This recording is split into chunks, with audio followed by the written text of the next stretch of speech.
आज के मेहमान। अथ स्वागतम् शुभ स्वागतम् अथ स्वागतम् शुभ स्वागतम् आनन्द मङ्गल मङ्गलम् आनन्द मङ्गल मङ्गलम् हितप्रियं भारत भारतम् हितप्रियं भारत भारतम् स्वागतम् शुभ स्वागतम् अथ स्वागतम् शुभ स्वागतम्।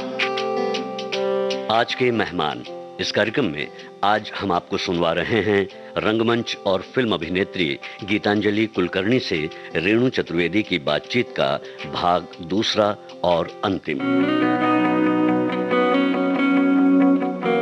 दोस्तों, आज के मेहमान में हम अभिनय के क्षेत्र से जुड़ी हुई कलाकार गीतांजलि कुलकर्णी से बातचीत कर रहे हैं। एक लंबी यात्रा इन्होंने तय की है, तो इनसे बातचीत और भी करते हैं और इनके बारे में और भी जानकारी इन्हीं से हासिल करते हैं और ये बातचीत का सिलसिला जारी रखते हैं। तो आपके जीवन साथी की ओर आते हैं कि कैसे मुलाकात हुई, और दोस्तों को आप ही पूरा नाम बता दें तो ज्यादा अच्छा है। अतुल कुलकर्णी है उनका नाम, जो मेरे हस्बैंड है, वो भी एक्टर है।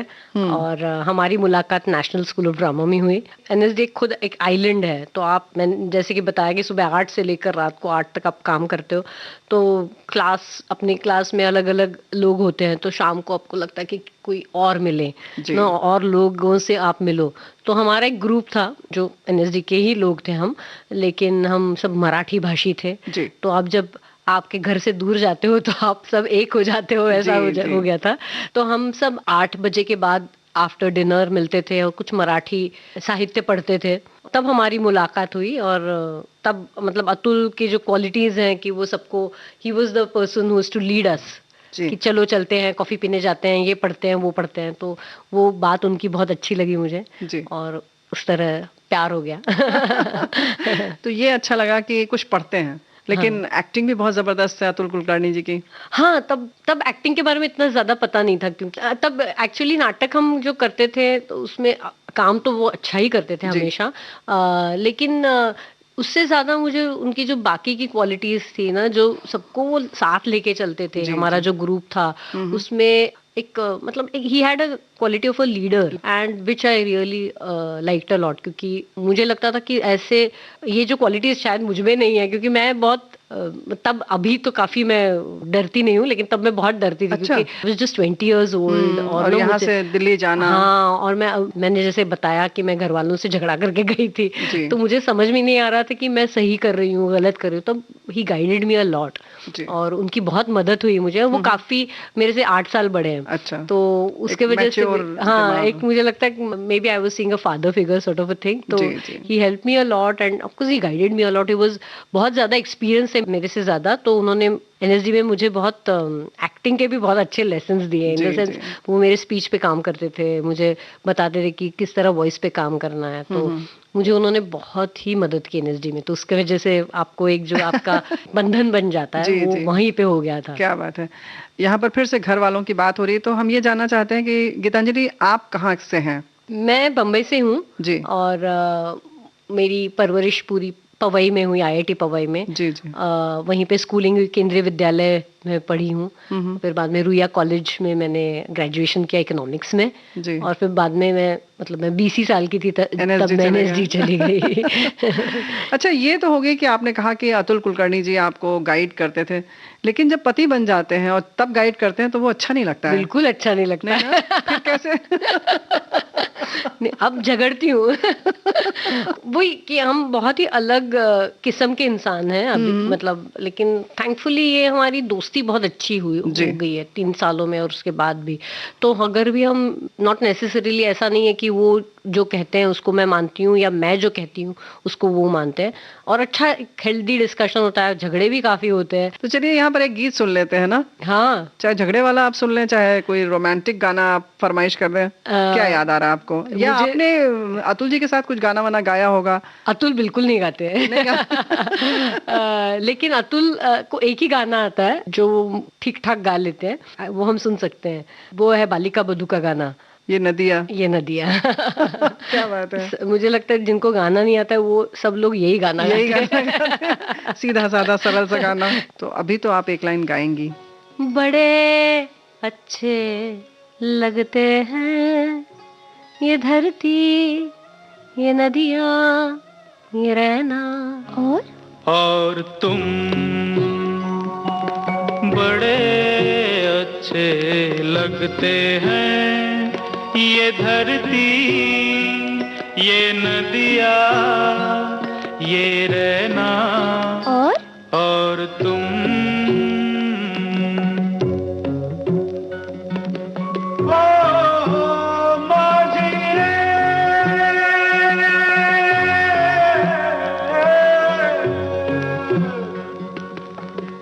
जाइयो पिया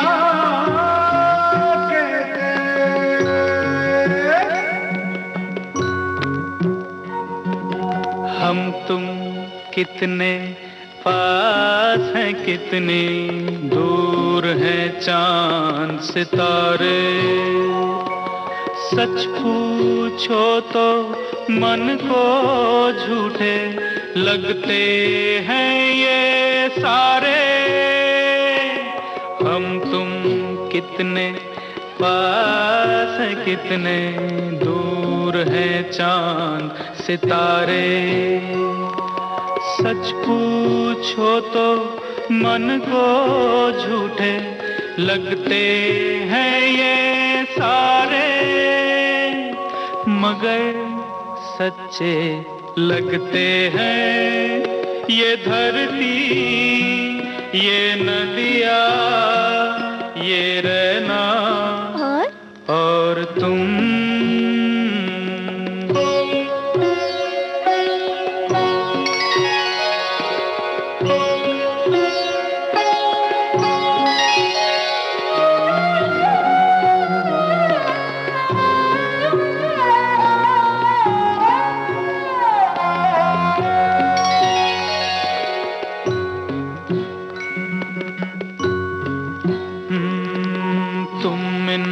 सबको छोड़ के कैसे कल सुबह जाओगी। मेरे साथ इन्हें भी तो तुम याद बहुत आओगी। तुम इन सबको छोड़ के कैसे कल सुबह जाओगी। मेरे साथ इन्हें भी तो तुम याद बहुत आओगी। बड़े अच्छे लगते हैं ये धरती, ये नदियाँ, ये रहना। और तुम बड़े अच्छे लगते हैं।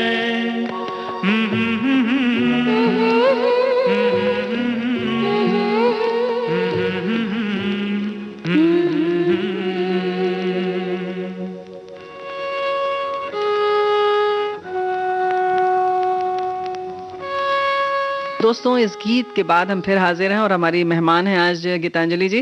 गीतांजलि जी, झगड़े की बात हो रही थी तो एक्टिंग को लेकर खास तौर से कभी कुछ होता है कि हमारी बेहतर है या तुमने वहाँ अच्छा नहीं किया, वहाँ ऐसा करना चाहिए? अब कभी बहुत होता है ऐसा। वो मराठी में एक सेइंग है, निंदकाचे घर असावे शेजारी, यानी जो निंदक है उसका घर बगल में होना चाहिए।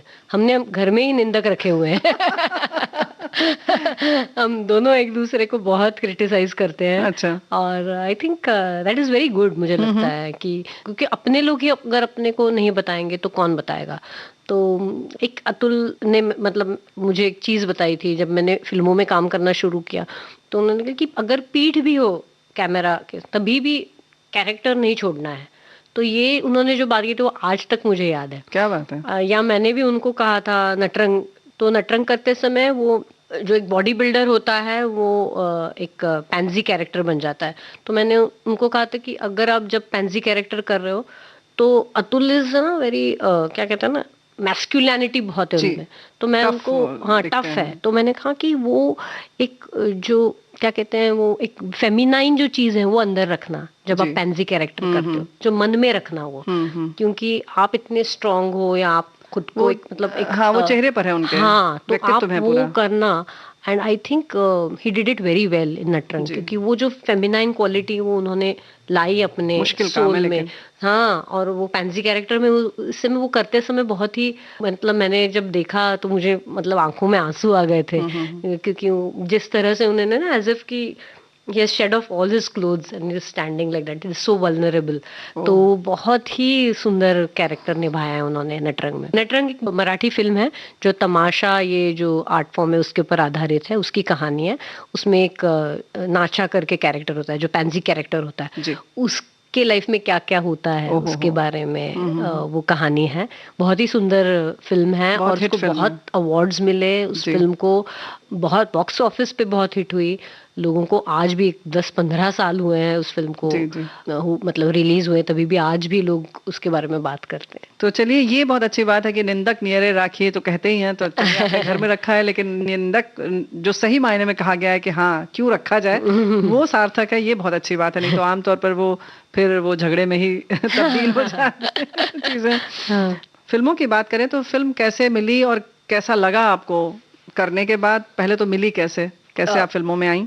एक्चुअली मैंने ये तय किया था कि मैं फिल्में नहीं करना चाहती हूँ जी। क्योंकि मुझे समहाउ लगा कि बहुत मुश्किल है उस माध्यम में जाना, और नाटक मुझे ज्यादा नजदीक लगता था मेरे। जी।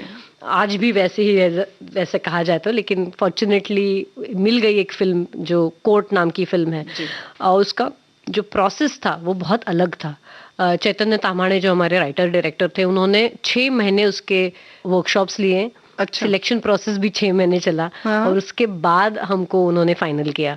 तो एक मेरे लिए एक फिल्म स्कूल ही था वो, जिस तरह से उन्होंने सिलेक्शन किया उसमें ही 6 महीने गए। और उसके बाद जब शूटिंग की तभी भी वो बहुत टेक्स लेते थे, 20-25 टेक्स लेते थे, ताकि वो जो कहानी है उसका जो किरदार है वो जो बताना चाहते हैं, जो कोर्ट में क्या होता है, अगर आप कोर्ट में जाएं तो आपको दिखेगा कि ऐसे लगता है कि सालों साल वो केस चल रही है जी। कुछ मतलब हो ही नहीं रहा है। तो वो फीलिंग उनको लाना था, और उसके लिए उन्होंने ये सब जो अलग अलग तरीके हैं उस तरीके से शूट किया, हमको वैसे ट्रेन किया। उस वजह से वो फिल्म मुझे मिली, क्योंकि मेरे पास, मैंने जो कहा कि थिएटर के कारण मेरे में बहुत पेशेंस है, तो वो जो पेशेंस था वो मैंने दिखाया, उसके वजह से मेरा सिलेक्शन हुआ, क्योंकि मुझे कोई जल्दी नहीं थी। और मुझे ये पता चल गया था अगेन कि वो कहानी मुझे बतानी है, क्योंकि वो ऐसे एक रिबेल पोएट के बारे में कहानी है जिसको अरेस्ट किया जाता है, उसको जो बेल नहीं मिलती, तो वो कहानी है, तो बहुत पावरफुल कहानी है। तो मुझे लगा कि नहीं, ये कहानी मुझे बतानी है और मुझे इसका हिस्सा होना है, और कितना भी समय लगे मैं ऑडिशंस दूंगी, वर्कशॉप्स करूंगी। ये सब जो 1.5 साल मैंने दिए उसको, उस प्रोसेस के लिए, उसका इतना अच्छा रिजल्ट मिला कि वो फिल्म सराही गई, आज तक उसका नाम लिया जाता है। आज भी मैं किसी भी सेट पे जाती हूँ तो कहते कि मैम आपका जो कोर्ट में काम है वो इतना बढ़िया है, क्या फिल्म है, हमने इतना सीखा है उस फिल्म से। उसको मतलब सब अवार्ड्स मिले, नेशनल अवार्ड मिला वेनिस में, वेनिस इंटरनेशनल फेस्टिवल में बहुत सालों के बाद, मतलब मीरा नायर के मॉनसून वेडिंग के बाद पहली बार अवार्ड मिला। ये सब अवार्ड्स मिले, ऑलमोस्ट 35 इंटरनेशनल अवार्ड्स। उसके वजह से मुझे भी बहुत रिकग्निशन मिला एज एन एक्टर। और उसके बाद जो मेरे हिस्से फिल्में आई या कहानियां जो सीरीज आई, वो उसी स्टैंडर्ड की आई, मैं कहूँगी, क्योंकि आई एम वेरी हैप्पी, क्योंकि उस तरह के लोग ही मेरा काम देखते रहे थे। और मैं बहुत खुश हूँ इससे कि ऐसे लोगों ने मेरा काम देखा और ऐसी कहानियां मुझे आ रही है, जैसे कि गुल्लक है। जी। मैंने उसके बाद फिल्में की, मुक्ति भवन नाम की फिल्म की, वो भी वेनिस फिल्म फेस्टिवल में गई थी। सर नाम की फिल्म की जो कान में गई थी। तो ये सब फिल्में मेरे हिस्से कोर्ट के वजह से ही आई, और गुल्लक भी उसी वजह से आया। कोर्ट के वजह से मुझे पहली बार फिल्म फेयर मिला मराठी, तो वो मुझे बेस्ट एक्टर क्रिटिक्स चॉइस का मिला था पहली बार, तो वो बहुत खुशी की बात थी मेरे लिए।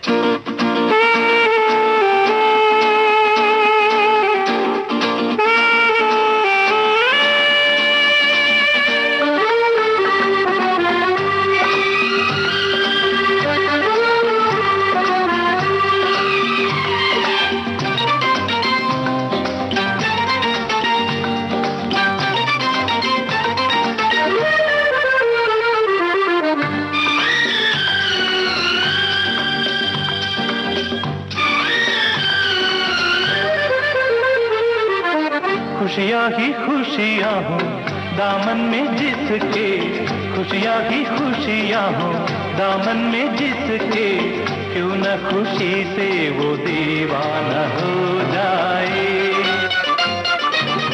ऐसे मुबारक मौके पे साथी, ऐसे मुबारक मौके पे साथी, पेश दुआओं का नजराना हो जाए। खुशियाँ ही खुशियाँ हो, दामन में जिसके क्यों न खुशी से वो दीवाना हो जाए।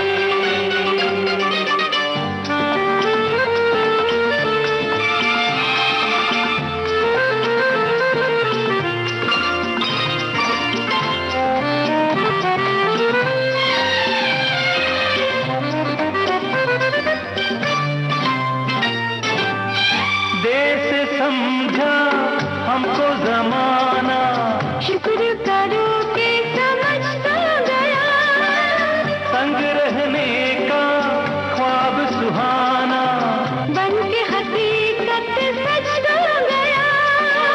तुम जो कहो तो महफिल से कह दें, तुम जो कहो तो सारी महफिल से कह दें, पल भर में मशहूर अफसाना हो जाए। खुशियाँ ही खुशियाँ हो, दामन में जिसके क्यों न खुशी से वो दीवाना हो जाए।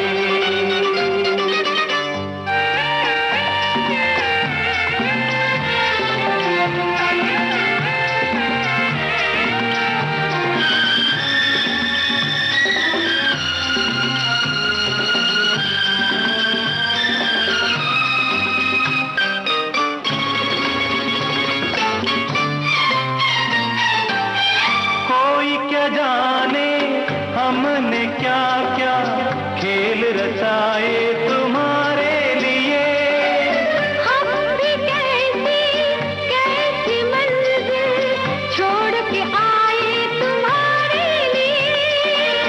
कलियां ही कलियां महका दो ऐसे, कलियां ही कलियां महका दो ऐसे कि आवाज दिल का ये वीराना हो जाए।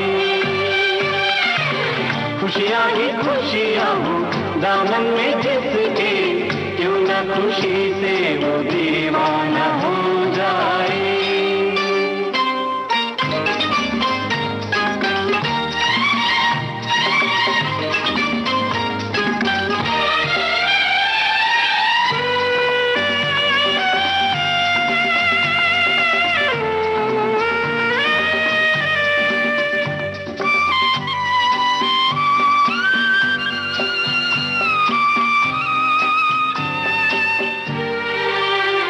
हंस के हमरी हर भूल भुला देना, हम हैं तुम्हारे जब चाहो बुला लेना। अपनों की इस महफिल में अब काम नहीं है बेगानों का, ये दुनिया क्या मोल करेगी एक मुखलिस के अरमानों का। इतनी सी है बस अपनी तमन्ना, इतनी सी है बस अपनी तमन्ना, तेरी खुशी पे दिल परवाना हो जाए। खुशियाँ ही खुशियाँ हो, दामन में जिसके क्यों न खुशी से वो दीवाना हो जाए। फिर आपको ये नहीं लगा कि कॉमर्शियल फिल्मों में आए हम ज्यादा, और जैसे कहते हैं ना लाइन लग जाए फिल्मों की जब आपने इतनी अच्छी एक्टिंग की और जितना कोर्ट की वजह से लोग पहचानते हैं आपको, या काम भी जबरदस्त, जाहिर है जब आपने इतनी मेहनत की तो परिणाम अच्छा ही आया और इतने अवार्ड्स मिले, तो आपको ऐसा नहीं लगा कि हमको वहाँ आना चाहिए? मुझे यही लगता है कि क्या हो जाता है कि आप ये क्षेत्र ही ऐसा है कि इसमें आपको जो बाहर के लोगों को या देखने वालों को लगता है कि किसी को फट से कुछ मिल जाता है, ऐसा नहीं होता। बहुत काम करना पड़ता है। मतलब कोर्ट के कारण जो मेरे हिस्से में फिल्में आई वो उसी तरह की थी, और 4 साल के बाद मुझे गुल्लक मिला। और मुझे तभी ऐसे ही लगा था कि मुझे बहुत अलग अलग किस्म के रोल्स या अलग अलग किस्म के फिल्में मिलेंगी, लेकिन नहीं हुआ वैसे। बहुत टाइम लगा, 4 साल के बाद गुल्लक मिला और उसके बीच में काफी समय गया। थैंकफुली मैं पिया बेरुपिया कर रही थी, तो मेरे बहुत सारे शोज थे, तो मैं अटकी हुई नहीं थी। हाँ। मैं व्यस्त थी, मैं पूरे दुनिया में घूम रही थी पिया बेरुपिया के साथ, तो मैं उसके ऊपर डिपेंडेंट नहीं थी, तो इसलिए मैं खुश थी। लेकिन एट द सेम टाइम बहुत एक्टर्स को ऐसे दौर से गुजरना पड़ता है कि जब आपका अगर एक काम सक्सेसफुल भी हुआ तो ऐसा नहीं होता है कि वो सक्सेस होने के, हाँ, ऐसा बिल्कुल नहीं होता। इस क्षेत्र में ये पेशेंस बहुत जरूरी है। और सक्सेस के बाद हमेशा सक्सेस ही मिलेगा ऐसा नहीं है। अगर आप हार गए, अगर आपको कुछ नहीं मिला या आपका अनसक्सेसफुल हो जाए कोई प्रोजेक्ट, तो ऐसा भी नहीं कि उसके वजह से कुछ बर्बाद हो गया है या दरवाजे बंद हो गए, ऐसा भी नहीं है। एक बहुत अच्छा ये है कि दिस टू शैल पास। तो हर एक पड़ाव आता है, वो चला जाता है, फिर दूसरा पड़ाव आता है, तो आपको वो करते रहना चाहिए। ये ऐसी कला है जिस आपको टेनेसिटी होनी चाहिए आप में, आपको काम करते रहना चाहिए और प्रोसेस का जो मजा है वो लेना चाहिए, क्योंकि अल्टीमेटली क्या होगा ये आपके हाथ में नहीं है। अगर बहुत अच्छी फिल्में बनाई हुई हैं लोगों ने, लेकिन वो सक्सेसफुल नहीं रही है, जैसे कागज के फूल। आज हम कागज के फूल को बहुत रिकॉग्नाइज करते हैं, लेकिन उस वक्त वो एक फ्लॉप फिल्म थी। तो ऐसा ही होता है। विंसेंट वैन गॉग की एक भी पेंटिंग बिकी नहीं जब वो जिंदा थे, उसके बाद बिकी। तो ये कलाकार की जिंदगी ही है, ऐसे ही है। तीसरी कसम भी पहली बार बहुत हिट नहीं थी। एब्सोल्युटली, उसमें तो उनका बहुत बड़ा लॉस हो गया शैलेंद्र जी का। तो ये ऐसे ही है। तो मुझे लगता है जब आप ये स्वीकार करते हो, कलाकार की जिंदगी स्वीकार करते हो, तो आपको ये भी स्वीकार करना चाहिए कि इसमें कुछ भी हो सकता है, कुछ भी हो सकता है, और आपको मजा आना चाहिए उस काम का। मुझे क्या मिल रहा है एज अ पर्सन, ये ज्यादा जरूरी है। आप क्या सीख रहे हो, आपको क्या दिख रहा है, आपके जो इमेजिनेशन को कैसे बहुत बड़ी स्कोप मिल रहा है। बातें बहुत रोचक हैं, लेकिन फिर भी एक गीत सुनते हैं और फिर बात और भी की जाएगी।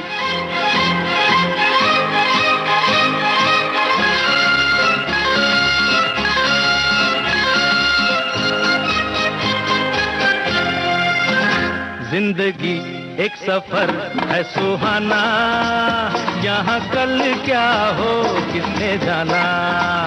जिंदगी एक सफर है सुहाना, यहाँ कल क्या हो किसने जाना। जिंदगी एक सफर है सुहाना, यहाँ कल क्या हो किसने जाना।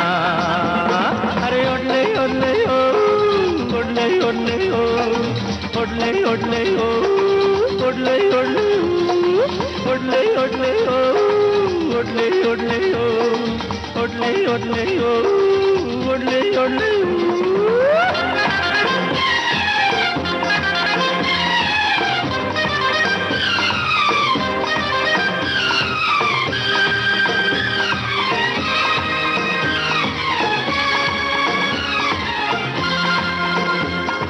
चांद तारों से चलना है आगे, आसमानों से बढ़ना है आगे। अरे चांद तारों से चलना है आगे, आसमानों से बढ़ना है आगे। पीछे रह जाएगा ये जमाना, यहाँ कल क्या हो किसने जाना। जिंदगी एक सफर है सुहाना, यहाँ कल क्या हो किसने जाना। ओले ओले ओ, ओले ओले ओ, ओले ओले ओ, ओले ओले ओ, ओले ओले ओ, ओले ओले ओ।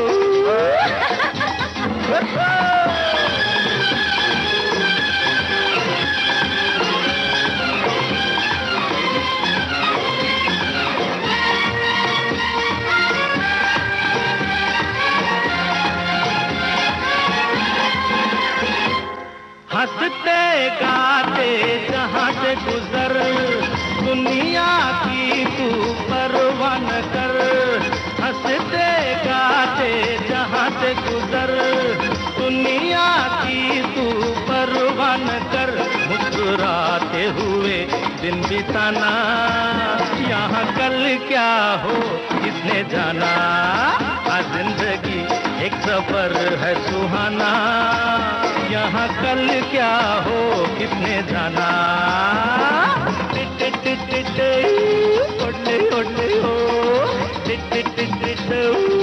ओडले ओडले हो, ओडले ओडले हो, ओडले ओडले हो।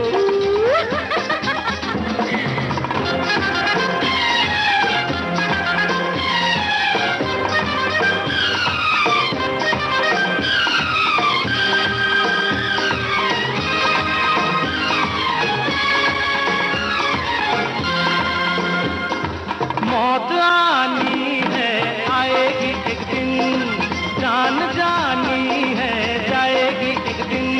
अरे मौत आनी है आएगी एक दिन, जान जानी है जाएगी एक दिन।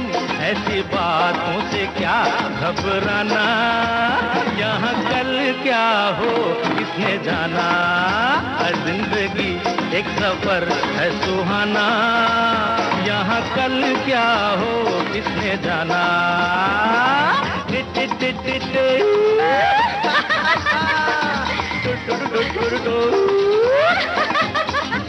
अरे ओडले ओडले हो, अरे एडले एडले हो।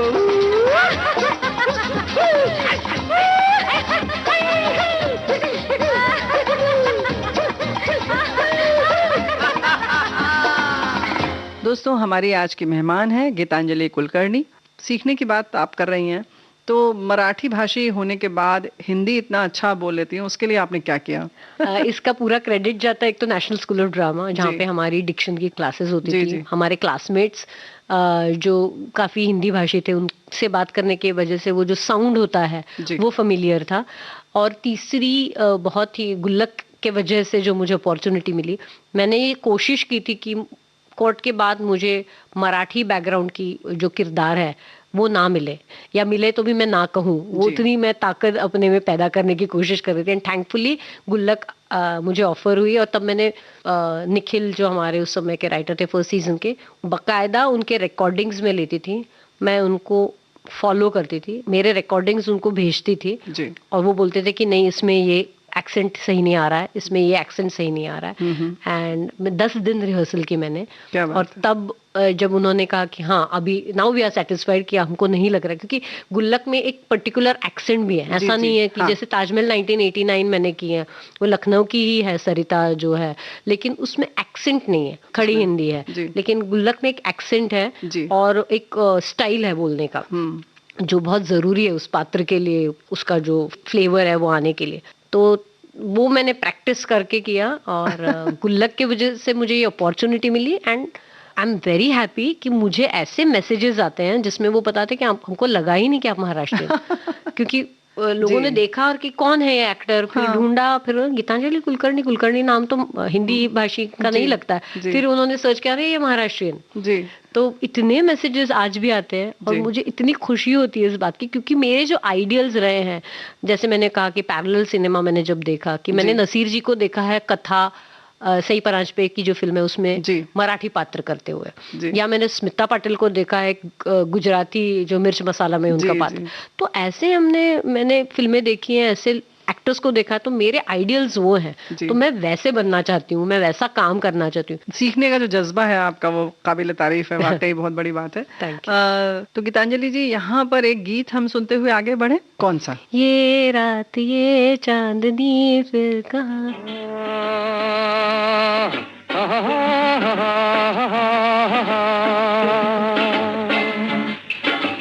ये रात ये चांदनी फिर कहाँ, सुन जा दिल की दास्तां। ये रात ये चांदनी फिर कहाँ, सुन जा दिल की दास्तां।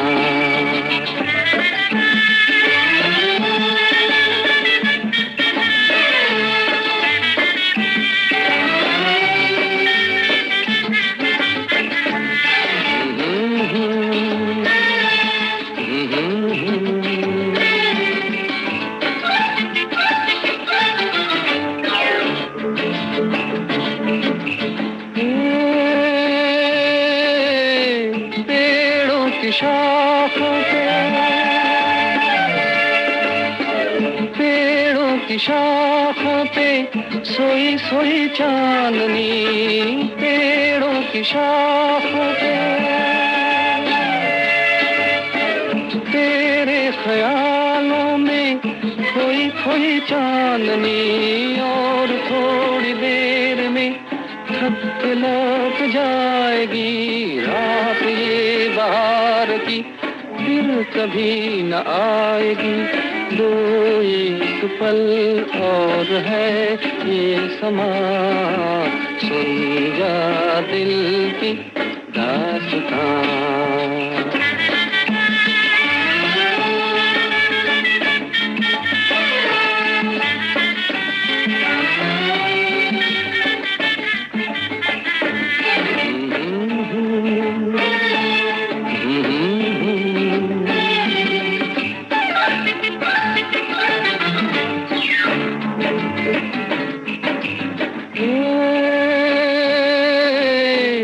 लहरों के होठों पे,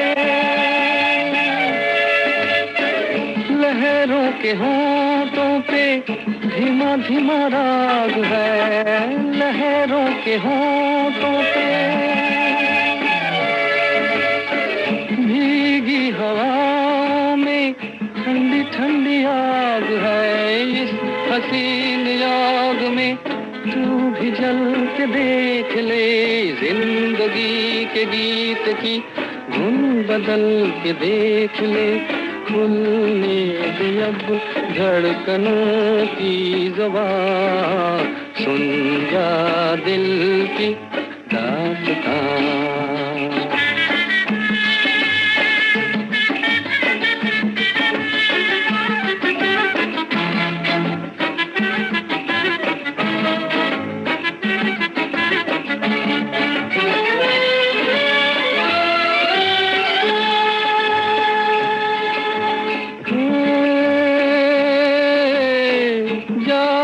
बहारें हैं, जाती बहारें हैं, उठती जवानियाँ, जाती बहारें हैं। तारों की छाँव में कहले कहानियाँ, एक बार चल दिए कर तुझे पुकार के लौट कर न आएंगे काफिले बहार के।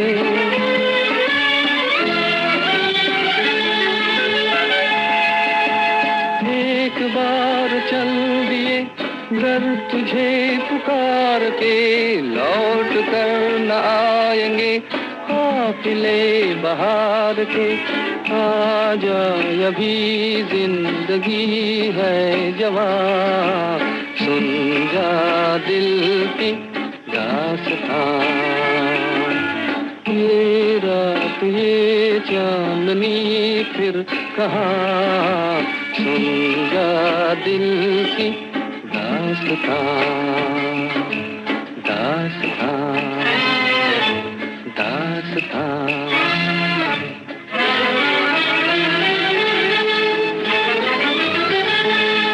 बहुत सारी जगहों पर शूटिंग होती है, तो परिवार में कैसे सामंजस्य स्थापित करती हैं? आपने जैसे बताया कि 365 दिन प्ले कर रहे हैं, 10 साल तक आपने पिया बहुरूपिया किया, तो कैसे सामंजस्य स्थापित करती हैं? एक तो मैंने जैसे कहा अतुल भी एक्टर है, तो उसका तो फायदा होता ही है कि हम दोनों समझते हैं हम एक दूसरे को के प्रोफेशन के बारे में। दूसरी बात यह है कि हमारे जो परिवार है वो भी अब समझ चुके हैं कि इनका व्यवसाय ऐसे ही है, तो इनको जाना पड़ेगा बाहर। और एक बहुत अच्छा सपोर्ट सिस्टम है थैंकफुली। जो हमारे घर में जो कुक हैं, जो हमारा घर संभालते हैं, वो मेरे साथ पिछले ऑलमोस्ट 20 साल से है मैं कहूँगी।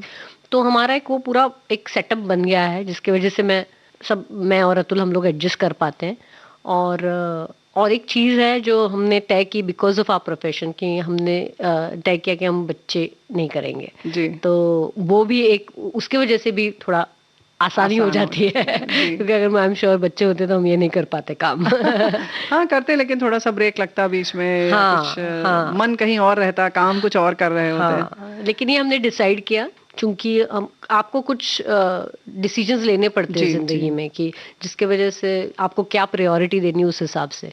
And I feel very happy because मैं आज अपने गांव में एक 20-25 बच्चों के साथ काम करती हूँ। अच्छा। उनको नाटक सिखाती हूँ, उनके लिए वर्कशॉप्स लेती हूँ। तो ये मैं काम कर पा रही हूँ वो 20-25 बच्चों के लिए, क्योंकि मेरे बच्चे नहीं है, नहीं तो मेरा पूरा रिसोर्स जो लगता था वो मेरे बच्चों के पीछे लगता। तो बिल्कुल सही बात है। वो 1 या 2 बच्चे के पीछे लगता है, आप 25 बच्चों के पीछे उस रिसोर्सेस को लगा रही हैं। बहुत बड़ी बात है। ये इतना विशाल हृदय होना बड़ा मुश्किल काम है।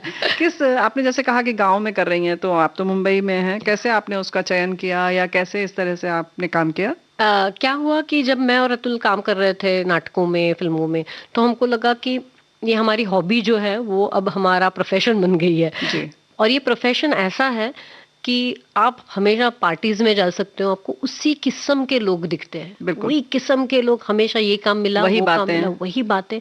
और फॉर्चुनेटली हम दोनों ऐसे नहीं हैं जो कहते हैं कि आप सपनों की दुनिया में हाँ घूमते मतलब मजा ले रहे हैं इसका। जी, जी। तो हमको चाहिए था कि नहीं, हम कुछ और काम करें। तो हमने एजुकेशन फील्ड में काम करना शुरू किया। एक बहुत ही बड़े एजुकेशनिस्ट हैं, उनके नीलेश निमकर, उनके साथ काम करना शुरू किया और 12-13 साल तक हम उनके साथ काम करते रहे। अच्छा। हमने एक संस्था में काम करना शुरू किया, जो जहाँ वहीं पे हमने घर बनाया, उसी गांव में, सोनाड़ा नाम का गांव है पालघर डिस्ट्रिक्ट में, यहाँ से 100 किलोमीटर की दूरी पे। जी, जी। मैं हर हफ्ते वहां जाती हूँ। क्या बात है। और पहले तो हमारा घर नहीं था, तो हम गांव में लोगों के घर में रहते थे। फिर धीरे धीरे हमने एक जगह ली, फिर वहां पे घर बनाया। अब वहाँ पे बच्चों के वर्कशॉप्स होते हैं, काफी लोग आर्टिस्ट आते हैं वहाँ पे काम करते हैं। गांव के महिलाओं के साथ भी थोड़ा बहुत काम करते हैं हम लोग। तो ऐसे छोटा छोटा कुछ काम कर रहे हैं। और वो संस्था में हम एजुकेशन में काम करते थे। अभी मैं उस संस्था से नहीं जुड़ी हूँ, जिसमें हमने 12 साल काम किया, मैंने भी और अतुल ने भी। और हमने पूरे महाराष्ट्र में उसके जो क्या प्रोग्राम्स है, टीचर ट्रेनिंग प्रोग्राम्स, और उसमें हमारा काफ़ी कंट्रीब्यूशन था। और एक मैंने बहुत बड़ा प्रोग्राम उसमें किया जिसके लिए I feel very proud about my self.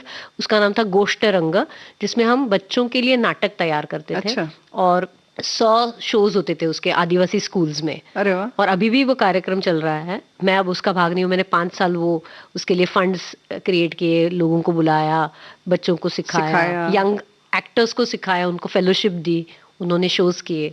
तो वो एक प्रोजेक्ट है जिसके लिए मुझे लगता है जो मुझे नेशनल स्कूल ऑफ ड्रामा ने दिया वो मैं थोड़ा बहुत छोटे एक लेवल पे मैं यंग एक्टर्स को वो एक्सपीरियंस दे सकी और बच्चों तक वो नाटक पहुंचा सकी। क्या बात है। ये बहुत बड़ा काम आपने किया कि मतलब जो आपको समाज से मिला वो आपने थोड़ा बहुत समाज को दिया। काफी कुछ कह सकते हैं, ये आप कह रही हैं कि थोड़ा बहुत, लेकिन बहुत बड़ी बात है, क्योंकि आमतौर पर हम अपने काम में व्यस्त हो जाते हैं कि हमें समाज को क्या देना है ये हम भूल जाते हैं। बातें बहुत रोचक हैं, लेकिन फिर भी एक गीत सुनते हैं और फिर बात और भी की जाएगी। एनएसडी में हम सब मिलके गाना गाते थे। कौन सा? ये रातें, ये मौसम, नदी का किनारा। ये गाना बहुत ही मतलब इसकी इमोशनल कनेक्ट कुछ और।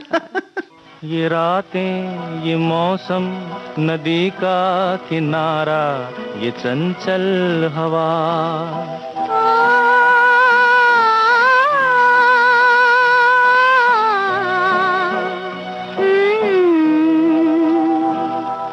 ये रातें, ये मौसम, नदी का किनारा, ये चंचल हवा। कहा दो दिलों ने कि मिलकर कभी हम न होंगे जुदा। ये रातें, ये मौसम, नदी का किनारा, ये चंचल हवा।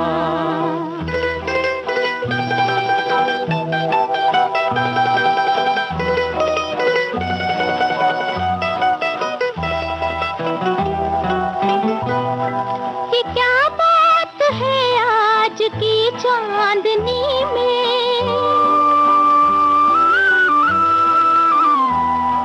ये क्या बात है आज की चांदनी में कि हम खो गए प्यार की रागनी में। ये बाहों में बाहें, ये बहकी निगाहें, लो आने लगा जिंदगी का मजा।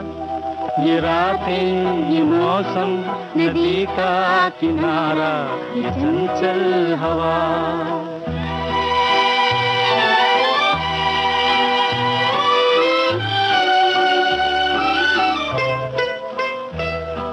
सितारों की महफिल ने करके इशारा,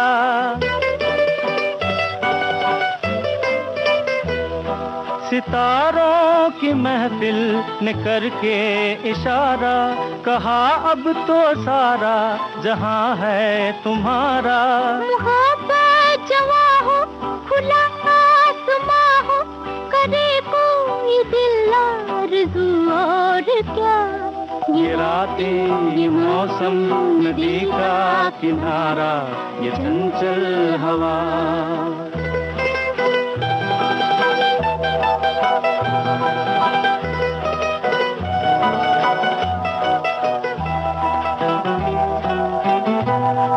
कसम है तुम्हें तुम अगर मुझसे रूठे,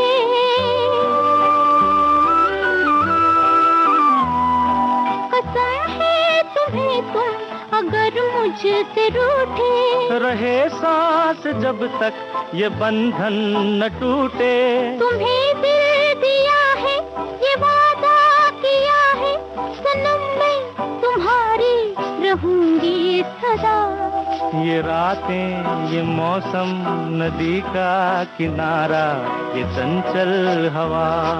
कहा दो दिलों ने कि मिलकर कभी हम न होंगे जुदा। ये रातें, ये मौसम, नदी का किनारा, ये चंचल हवा। आगे क्या आपकी योजना है करने की? एक तो मुझे लगता है मैं एक्टिंग छोड़ नहीं पाऊंगी कभी। नहीं छोड़ने की कह नहीं रहे, और हमारे जो श्रोता हैं इस बात से दुखी भी हो जाएंगे अगर आप कहेंगे कि एक्टिंग छोड़ना है तो और थिएटर कभी नहीं छोड़ पाऊंगी। अभी भी मैं एक शो करती हूँ लावणी के रंग नाम का, जिसमें ट्रेडिशनल लावणी आर्टिस्ट हैं, वो लावणी परफॉर्म करती हैं और मैं उस शो को होस्ट करती हूँ एज अ लावणी डांसर। तो मैं कहानी बताती हूँ लावणी की, लावणी के लोग कहाँ से आते हैं, किस क्लास से आते हैं, उनका सब सोशो इकोनॉमिक स्ट्रक्चर क्या है, किस प्रकार की लावणी होती है। अलग अलग प्रकार की लावणी होती है, बैठकीची लावणी होती है, नाच करने वाली लावणी होती है, मॉडर्न लावणीज होती हैं। आजकल पुरुष भी लावणी करने लगे हैं, क्रॉस ड्रेसिंग करके। तो ये सब हम लावणी के बारे में क्या क्या उसमें उतार चढ़ाव आए, अलग अलग प्रकार की जो लावणियाँ हैं, जो नया आजकल का ट्रेंड है बैनर शो का, उसके बारे में बताते हैं। तो लावणी के बारे में इंफॉर्मेशन भी देते हैं कहानी के रूप में, और परफॉर्मेंसेस जो करती हैं वो ट्रेडिशनल लावणी डांसेस है। जैसे हमारे शो में शकुंतलाबाई नगरकर बहुत बड़ी लावणी आर्टिस्ट हैं, वो शो करती हैं, वो लावणी परफॉर्म करती है, जिनको संगीत नाटक अवार्ड दिया गया है भारत सरकार की तरफ से। तो वो डांस भी करती है, लोगों से बातचीत भी करती हैं थोड़ा बहुत, और बहुत मजा आता है वो। तो वो एक काम कर रही हूँ अभी, तो उसमें बहुत मजा आ रहा है। कला के लिए ये भी कर रही हैं। हाँ तो नाटक नहीं कभी छोड़ पाऊंगी, और एक्टिंग तो कभी भी नहीं छोड़ पाऊंगी। नहीं, आप ऐसे ही करती रहे। और क्या आप सोचती हैं कि जैसे कि आप हिंदी में कर रही हैं काम, किसी और भाषा के लिए भी आप करना चाहेंगी? कुछ और सपना है कि हाँ यहाँ करें, या किसी खास डायरेक्टर के साथ काम करने की किसी ख्वाहिश रहती है, या किसी खास हीरो के साथ? एक तो क्या कहते हैं ना, ये जो एक्टर्स आर वेरी ग्रीडी, वो सब करना चाहते हैं। मैं एक असमीज फिल्म करना चाहती हूँ रीमा दास के साथ। रीमा दास एक बहुत ही अलग स्टोरी टेलर है मुझे लगता है।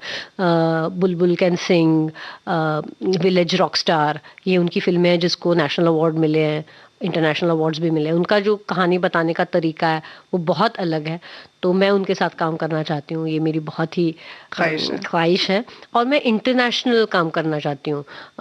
मुझे बहुत लगता है कि अगर आप जब बाहर के देशों में जाके अलग माहौल में जाके काम करो तो आप बहुत ग्रो हो सकते हो एज एन आर्टिस्ट, राइट? तो उनका तरीका काम करने का अलग होता है, देखने का तरीका अलग होता है।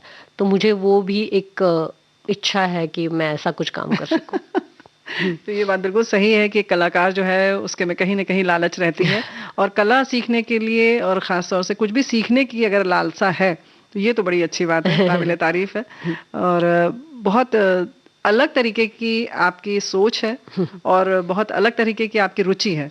तो हमारे श्रोता भी समझ गए होंगे कि कैसे आप बहुत सेलेक्टेड सीरियल आपने किए, बहुत ही कम जगहों पर फिल्मों में भी आपने काम किया, क्योंकि आप बहुत चूजी हैं। बहुत अच्छी बात है कि कला को आप इतना समय दे रही हैं, उसके साथ साथ बच्चों को भी सिखाया आपने। तो एक गीत हम कुछ और भी आपसे सुनना चाहते हैं, उसके बाद यहाँ पर विराम देंगे आज की बातचीत। कौन सा सुनाएंगे आप? मैं कहते हैं ना कि मैं बहुत रोमांटिक हूँ। तो romantic in the sense generally सभी चीज़ों के बारे में, रोमांटिक आइडियाज, यूटोपियन वर्ल्ड में रहती हूँ। तो मुझे एक गाना बहुत पसंद है, अभी ना जाओ छोड़कर। क्या बात है, वाह वाह वाह। तो होपलेसली रोमांटिक।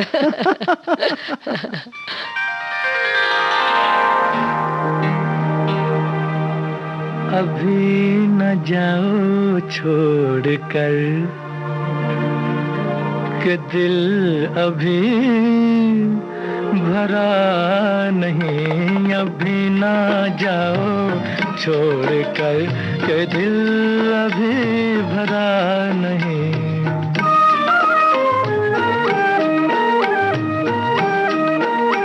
अभी अभी तो आई हो, अभी अभी तो,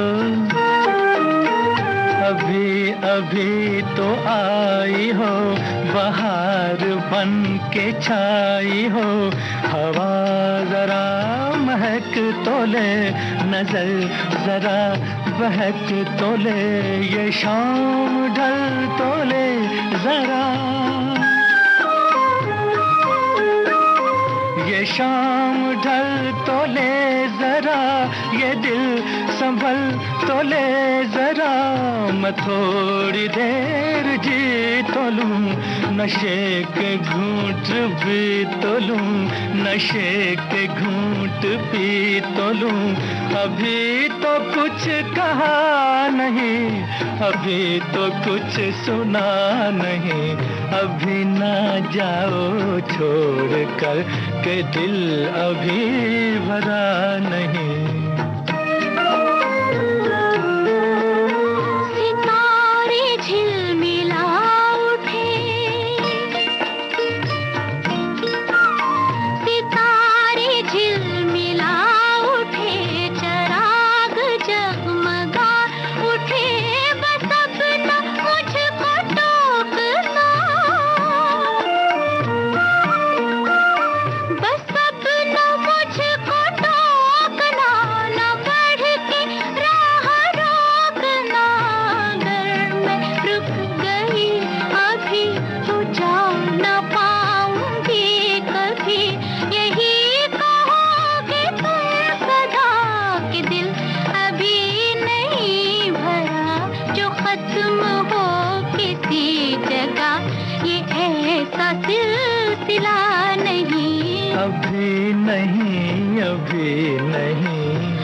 जाओ छोड़ कर के दिल अभी भरा नहीं।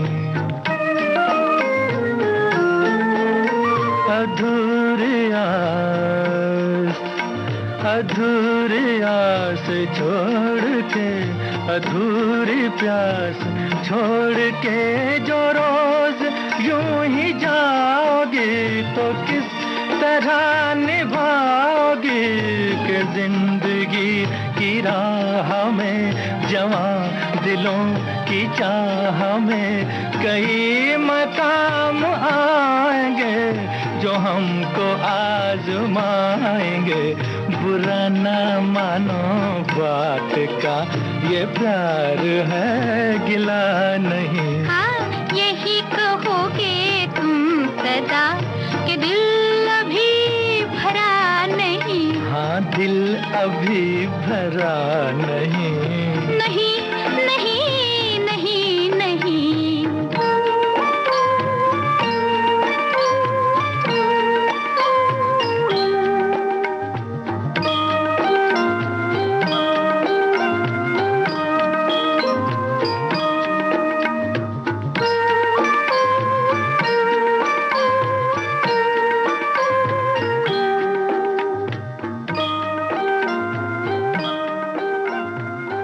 कुछ और खास आपको डायलॉग पसंद है पिया बहुरूपिया का, सुनाएंगे आप? पिया बहुरूपिया का एक गाना है, जरूर जरूर, जिसमें वो जो मैंने जो कहा कि वायोला सिजारियो जो है वो विरह में है और वो एक गाना गाती है जो अपना ट्रेडिशनल सॉन्ग है। चौक पुराओ माटी लगाओ आज मोरे पिया घर आवेंगे, खबर सुनाऊं जो, खुशी रे बताऊं जो, आज मेरे पिया घर आवेंगे। तेरी सखी मंगल गाओरी, धरती अंबर सजाओरी, उतरेगी आज मेरे पी की सवारी। अरे कोई काजल लाओरी, मुँहे काला टीका लगाओरी, उनकी छब से दिखूं मैं तो प्यारी। लक्ष्मी जिवारो नजर उतारो, आज मुरे पिया घर आवेंगे। वाह, बहुत सुंदर। Thank अभी भी you. रियाज करती हैं आजकल? हाँ हाँ हाँ, वाह। मुझे क्या कहते हैं ना, I am a very curious learner, तो मुझे रियाज करना, अपनी लाइंस रिपीट करना, बोलना बहुत अच्छा लगता है। तो मैं जब भी वक्त मिलता है तो मैं रियाज, एक्सरसाइजेस रोज करती हूँ। एक्सरसाइजेस तो करती हैं, तभी आप इतनी फिट हैं अभी तक। नाटक में करना भी पड़ता है, क्योंकि मैंने जैसे पता है मैं 16 साल के लड़के का रोल करती हूँ, जी। तो मुझे जंप करना है, गाना है, बैठना है, उठना है, नाचना है, सब करना है। तो वो सब करते करते मैं गाती हूँ, तो मुझे इतना फिट तो रहना ही पड़ता पड़ता है। तो भाई श्रोताओं, ये समझ जाइए कि बिना अभ्यास के कुछ नहीं होता, और इस दुनिया में सिर्फ नाम नहीं है, शोहरत शोहरत नहीं है, उसके पीछे बहुत कड़ी मेहनत है। गीतांजलि जी, ये बताइए कि बाकी इसके अलावा और क्या शौक हैं आपके? ये इसमें ही बहुत समय चला जाता है, लेकिन मैं थोड़ा बहुत गार्डनिंग करती हूँ। मतलब मेरे गांव में जो जगह है वहाँ पे सब्जियां, थोड़ा बहुत धान ऐसे उगाते हैं, तो उसके लिए क्या क्या करना पड़ता है सब वो सीखती हूँ, थोड़ा बहुत करती हूँ। लोग भी हैं काफी सारे मदद करने के लिए।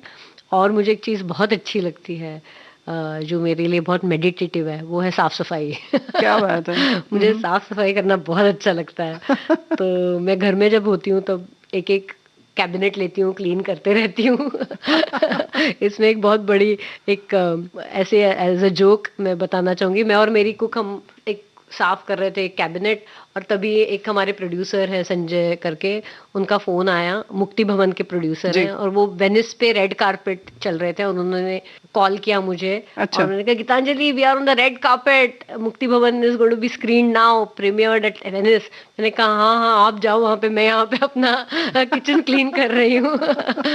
तो मुझे बहुत अच्छा लगता है, just love cleaning the house, और ना सजाना और ये सब करना। कुकिंग इतना अच्छा नहीं लगता। रसोई घर के बाहर सब चीजें अच्छी लगती हैं। मुक्ति भवन की बात आई तो मुक्ति भवन का क्या अनुभव रहा आपका? बहुत ही सुंदर अनुभव था। हम बनारस में थे 15 दिन जी, और इतनी खूबसूरत कहानी थी। शुभाशीष जो हमारे डायरेक्टर थे, 25 साल का लड़का था जिन्होंने कहानी लिखी थी, और तभी मेरे पिताजी गुजर गए थे उसी समय। और जब मैंने वो स्क्रिप्ट पढ़ी तो आई वाज सो इमोशनल, और मुझे लगा कि ये इसीलिए मेरे पास स्क्रिप्ट आई है, और मैंने वो फिल्म की। और शुभाशीष को, वो 25 साल का है, लेकिन जो बूढ़े लोग हैं उनके बारे में उसका जो कंपैशन है, वो जिस तरह से उनको समझता है, वो अलग ही है। और वो रोल करते समय मुझे बहुत मजा आया, क्योंकि आदिल मेरे साथ थे, और Adil is my senior from NSD, बहुत ही मंझे हुए कलाकार, और उनकी जो अंडरस्टैंडिंग है एक्टिंग की, जो समझ है, सिनेमा का जो एक्सपीरियंस है, वो बहुत ही आर्टिस्टिक है। और वो कोलैबोरेशन में काम करते हैं। वो जिस तरह से हमारा एक गिव एंड टेक हुआ एज एन आर्टिस्ट, वो इतना बढ़िया था कि मुझे, अरे ये हो गया, ये सीन हमने ऐसे किया, ऐसे समझ में भी नहीं आ रहा था। इतनी खूबसूरत तरीके से वो को एक्टर्स के साथ काम करते हैं, केमिस्ट्री कहते हैं, बन जाती है। बहुत ही बढ़िया, बहुत। And the whole credit goes to him, क्योंकि मेरी तो दूसरी फिल्म थी तब।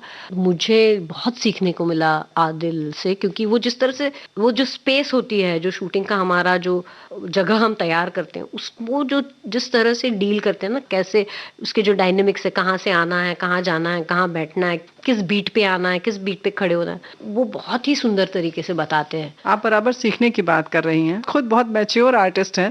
कहीं आपको ये नहीं लगता कि ये हमें अनावश्यक रूप से सिखा रहे हैं, भाई हम कर लेंगे अपने ढंग से? कभी ऐसा नहीं लगता आपको? कभी कभी लगता है। मतलब क्या हो जाता है कभी कभी कि जो बहुत यंग लोग आते हैं जी, बहुत बार उनकी वो ग्राउंडिंग नहीं होता है, वो सीखते नहीं है। जो लोग सीख कर नहीं आते हैं ना, not necessarily in a formal school, जो लोग सीख कर नहीं आते हैं, वो दिख जाता है जी। फिर मुझे बहुत बुरा लगता है कि आपको ये अपॉर्चुनिटी मिली है, आपने सीखा नहीं है तो ठीक है, लेकिन आपको एटलीस्ट हम्बल तो होना चाहिए कि नहीं, मुझे ये नहीं समझ में आ रहा है। स्पेशली यंग एक्टर्स जो होते हैं उनमें बिल्कुल कभी कभी पेशेंस नहीं होता, और आपको पेशेंस की बहुत ज़रूरी है, वो टेम्परमेंट ज़रूरी है। तो मुझे बहुत बुरा लगता है कि आपको ये अपॉर्चुनिटी इतनी जल्दी मिल गई ज़िंदगी में, तो उसका आपने फ़ायदा उठाना चाहिए। मैं टीचर हूँ, मैं सबको सिखाती हूँ सेट पे तो मैं बताती हूँ कि ऐसे नहीं करना चाहिए, वैसे सबकी क्लास लेती हूँ मैं, और थोड़ा बहुत डरते भी है मेरी उम्र के वजह से, तो सुनते भी हैं। तो मैं बहुत बार डांट देती हूँ लोगों को। मैं बहुत डिसिप्लिन्ड हूँ और उसके वजह से बहुत लोग परेशान होते हैं मेरी वजह से। अभी मैं काफी रिलैक्स्ड हूँ, लेकिन पहले नाटक में तो मेरे दोस्त होते थे, बाप रे, बहुत मुझे परेशान करते थे कि तू, मतलब मैं बहुत बार रिहर्सल करती हूँ, मैं अगर कुछ भी गलत हो गया तो मैं, कभी कभी क्या होता था जब हम बहुत शोज करते थे मराठी में, तो कुछ हंसी मजाक होता था ऑन स्टेज जी, और बहुत लोग हंस पड़ते थे ड्यूरिंग द शो जी, और मुझे बिल्कुल पसंद नहीं था वो। और अगर कभी मैंने ऐसा कुछ किया तो मैं अपना, जो हमको ना मराठी में आफ्टर एवरी शो एनवलप मिलता था, तब उसको नाइट कहते हैं। अच्छा। तो वो नाइट मैं पूरे बैक स्टेज आर्टिस्ट में बांट देती थी। अगर मैं हंस पड़ी या मैंने कुछ, मतलब वो जो हंसी मजाक हुआ, अगर मैं I become a party, I used to do that to myself. So I was very strict. तो मेरे जो दोस्त थे वो बहुत परेशान होते थे मेरी वजह से। अभी मैं इतना थोड़ा सा रिलैक्स हो गई हूँ, और मुझे अभी लोगों को छूट मिल गई थोड़ी सी, मुझे भी छूट मिल दे दी है मैंने। लेकिन ये बहुत बड़ी बात है कि आप खुद भी सीखती रहती हैं, सिखाती भी रहती हैं, और जाहिर है कि एक डिसिप्लिन वाली जो बात आपने कही वही आपको कहीं ना कहीं आगे मकाम तक ले जाती है। हाँ, मुझे लगता है हर पर्सनालिटी का अपनी एक जर्नी होती है जी। कुछ लोग बहुत सहजता से चीजें सीख लेते हैं, उनको मिल जाती हैं। मुझे उतनी सहजता से चीजें नहीं मिली, इसलिए मैंने अपने आप को एक टास्क पे लगा दिया। लेकिन अपनी अपनी जर्नीज होती हैं, और आज मैं ये मानती हूँ कि ऐसा नहीं है कि discipline is the only way, you know, sometimes बहुत सहज तरीके से आप लोग सीखते हैं। अगर वो चीज़ आए तो अच्छा है, नहीं आए तो छोड़ दें, फिर आगे बढ़ें। तो ऐसा नहीं है कि डिसिप्लिन ही सब कुछ है, लेकिन थोड़ा बहुत होना चाहिए, बहुत जरूरी है। बेसिक चीजें होनी चाहिए, सीखने के लिए बहुत जरूरी है। जब आप सीख रहे हैं तब डिसिप्लिन होना बहुत जरूरी है। और वो खुद को ही आप बता सकते हैं, किसी दूसरे ने बताया तो नहीं हो सकता, आपको खुद को ही खुद अगर आप तैयार होते हैं तभी आप कुछ कर सकते हैं। बिल्कुल सही बात है, बहुत अच्छी बात है। बड़ी खूबसूरती से आपने नए बच्चों के बारे में भी बता दिया कि अगर कुछ वो गड़बड़ करते हैं तो नहीं अच्छा लगता। लेकिन आप में जो पेशेंस है, जो धैर्य है, और जो आपकी कला है, उसको हम सलाम करते हैं। और आज की बातचीत को यहीं विराम देते हैं। ढेर सारी आप फिल्में करें, इसी तरह से रंगमंच से जुड़ी रहें, और नित नए अभिनय करें, इसके लिए ढेर सारी शुभकामनाएं। Thank you Renu ji, thank you so much. आपने मुझे बुलाया और विविध भारती के यहाँ मुझे आने का मौका मिला और बात करने का मौका मिला, ये मेरी खुशकिस्मती है। थैंक यू, धन्यवाद।